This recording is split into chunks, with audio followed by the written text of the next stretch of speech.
প্রথমে প্রাণ খুলে একটু সমালোচনা করি, কারণ এই জিনিসগুলো অতি গুরুত্বপূর্ণ। শেখ হাসিনার এক ডাকে গতকালকে সারা বাংলাদেশে ছোট ছোট বেশ কিছু বিচ্ছিন্ন অ্যাক্টিভিটিস হয়েছে। তো এই অ্যাক্টিভিটিসগুলো যারা করেছে তাদের মধ্যে আবার কারোর মধ্যে ভয় ছিল, কারোর মধ্যে সাহস ছিল।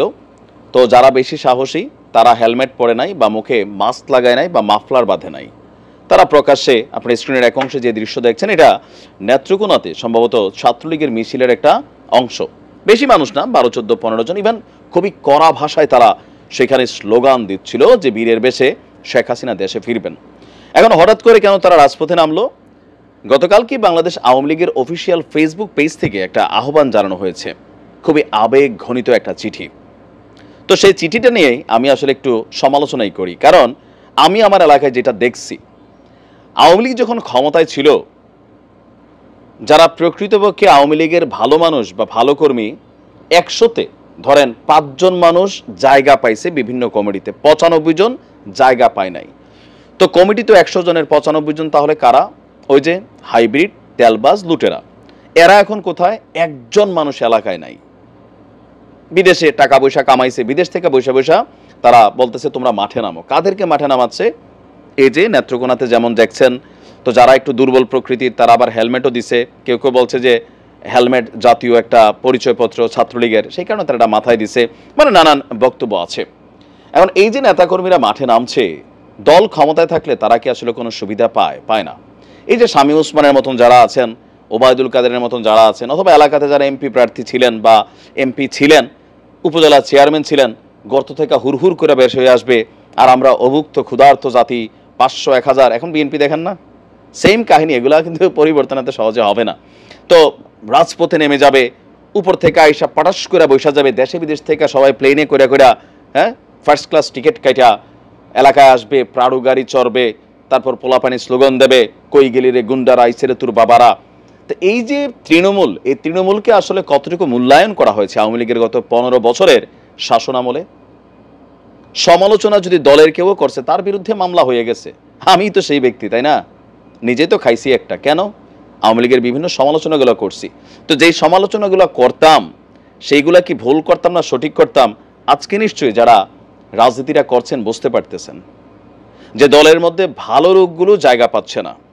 পলিটিশিয়ান যারা, তারা পোস্ট পদবি পাচ্ছে না। পাচ্ছে কারা? ব্যবসায়ী, গুন্ডা, পান্ডা, ওই অমুকের তমক, তমকের অমুক। তো এগুলা কইরা রাষ্ট্রেরও 12টা বাজাইছেন, আওয়ামী লীগ দলটারও 12টা বাজাইছেন, কারণ মুজিব কোট পইরা সব কিন্তু আওয়ামী লীগ হয়ে গেছিল। বাট প্রকৃতপক্ষে আওয়ামী লীগ কয়জন ছিল? এই কোটটা লাগায় 4টে স্লোগান দিলে, ফেসবুকে 5টা পোস্ট দিলে মনে করলেন পরের দিন কেন্দ্রীয় কমিটির নজরে পড়ছে, টাকার বান্ডিল গেছে, একটা এলাকার মনে করলেন সিন্ডিকেট তৈরি করছে, কোটি কোটি টাকা লুটপাট, মানুষের উপর অন্যায় অত্যাচার করছে, যেই পথে এখন বিএনপি আবার হাঁটতেছে। একই পথে, পরিবর্তন নাই। বিএনপি 16 বছর বাইরে ছিল, কিন্তু আজকে নেতাদের নমুনা দেখলে মনে হচ্ছে পুরো এলাকা আবার কিনা ফেলছে, এদের বাপদাদা দিনের সম্পত্তি, যেটা আওয়ামী লীগ করে গেছে। তো কেউ কি শিক্ষা নিচ্ছে? শিক্ষা নিচ্ছে না। আম জনতা বা আম কর্মী যারা আছে মাঠ লেভেলের, এদের মধ্যে যেই অভাব অনটন, দল ক্ষমতায় আসার আগেই আসবে আসবে ভঙ্গিতে শুরু হয়ে যাচ্ছে। অতীতেও হয়েছে, এখনো হচ্ছে। এখন শেখ হাসিনার এক ডাকে যে ছেলেগুলো রাস্তায় নামছে, এটা রাজনীতির সিস্টেম। বাংলাদেশের রাজনীতির ভক্তিটাই আলাদা। তবে কেউ কেউ বলছেন তারা শিবিরের থেকে সাহসী। আমি কমেন্টগুলো দেখছিলাম যে কিভাবে যে শিবির তো ভাই ছাত্রলীগের ভিতরে ঢুইকা তারা দাড়িমোচ কামাইয়া ওইরকম আউটপুট দেয় নাই। ছাত্রলীগ সেজে বিভিন্ন জায়গায় পদ পদবী সুযোগ নিছে, তারা তো রাজপথে নামছে। তো আমার একটা বক্তব্য সবসময় বলি আর কি, যে মাঝে মাঝে বুদ্ধিমত্তা কৌশল খাটাইতে হয়। গায়ে আমার জোর আছে, ঠিক আছে, কিন্তু সেটা আমি কিভাবে অ্যাপ্লাই করব সেটা বুঝতে হয়। একটা মেশিন গানের সামনে আমি খালি বুক পাইতা দিলাম আর বললাম যে হ্যাঁ এই একটা স্লোগান দিয়া ঠুস করে একটা গুলি এসে পুটুস করে কিন্তু ওই প্রাণটা কাইরা নিয়ে যাবে। আর আমাদের রাজনৈতিক দলগুলোর ইতিহাস কি? আপনার পরিবারের খবর নিবেন না। এই যে হাজার হাজার লক্ষ লক্ষ আওয়ামী লীগের নেতাকর্মী এখন আওয়ামী লীগ করার কারণে মামলা খাচ্ছে, ভুয়া মামলা, মানে ম্যাক্সিমামই ভুয়া মামলা। রাষ্ট্র এগুলো নিয়ে কথা বলছে, কিন্তু এই যে মামলা খাচ্ছে, বাড়িঘর সাইরে এখন পলাতক। পরিবার কিভাবে চলবে? নেতা বিদেশ থেকে বৈশা বৈশা সুন্দর স্ট্যাটাস দিচ্ছে, আর আমরা গান্ডু জাতি সেটার মধ্যে মনে করেন লাইক কমেন্ট পোস্ট, ভাই আবার আসবেন, এই করবেন সেই করবেন। এই জাতির শিক্ষা নাই তো। 500 টাকা খাওয়াই না জাতি আমরা। আপনি রাগন খুশি হন, বাঙালি জাতি হিসাবে এই দেশে একমাত্র রাজনীতি এমন এক প্রফেশন, ছেলে কি করে রাজনীতি করে, তো রাজনীতি করে টাকা আসে কোত্থেকে? ধান্দাবাজি ছাড়া রাজনীতি করে টাকা আসে? একজন মেম্বার আপনি দেখেন ইউনিয়ন পর্যায়ের 2-4-5 লক্ষ টাকা খরচ করে, একজন চেয়ারম্যান কয়েক কোটি টাকা খরচ করে। তো এই টাকাটা রাজনীতি করে কেমনি উঠায়? জনগণের টাকা মারে। এটা বিএনপি বলেন, আওয়ামী লীগ বলেন, যে দলগুলো আছে সেম কাহিনী, এর বাহিরে কিছুই না। আমাদের রাজনীতিবিদরা আসলে কবে শিখবেন, কবে পরিশুদ্ধ হবেন এটা জানেন। আর এই ধরনের সমালোচনা করতে গেলে আসলে ঝামেলা পাকায় সব সময়, বাট কথাগুলো না বললেও মাঝে মাঝে হজম হয় না, তাই না? আপনি দেখেন বিএনপির সময় এই যে তারেক রহমান সাহেব দীর্ঘদিন 16 বছর দেশের বাইরে বউ বাচ্চা নিয়ে আরামা এসেছিলেন, তো নেতাকর্মীরা মারাটারা খাইয়া পরে আর রাজপথে নামে নাই, তাই না? ছাত্ররা এসে ঠেলা দিয়ে সরকার ফালানো লাগছে। তো আজকে আওয়ামী লীগের নেতাকর্মীদের মধ্যে এই জিনিসটা কয়েকদিন পরে চলে আসবে। যে কোনো জিনিস সেন্টিমেন্ট ইউজ করতে একটু বুঝাই ইউজ করেন, কারণ আপনি বিপদে বললে ফেসবুক একটি স্ট্যাটাসের বাহিরে আপনার পরিবারের জন্য এক বস্তা সাইল পাঠাবে না, আর আপনার মামলাটা লড়ার জন্য একটা উকিল দিবে না। একটা সময় লাগবে। তাড়াহুড়া ভালো না, তাড়াহুড়া।